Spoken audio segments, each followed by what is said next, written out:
What happened to your iPad, you said, sir? Oh, that happened.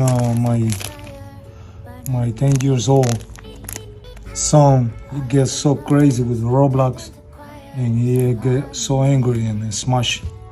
See what he did. Don't worry. I got you. Thanks.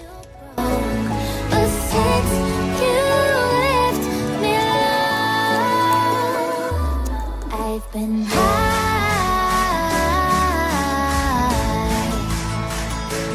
I've been high. Lately I've been high. Your iPad is ready, sir. Oh, thank you. You're welcome. I'm pretty sure I'm gonna see you again. Thanks. You're welcome.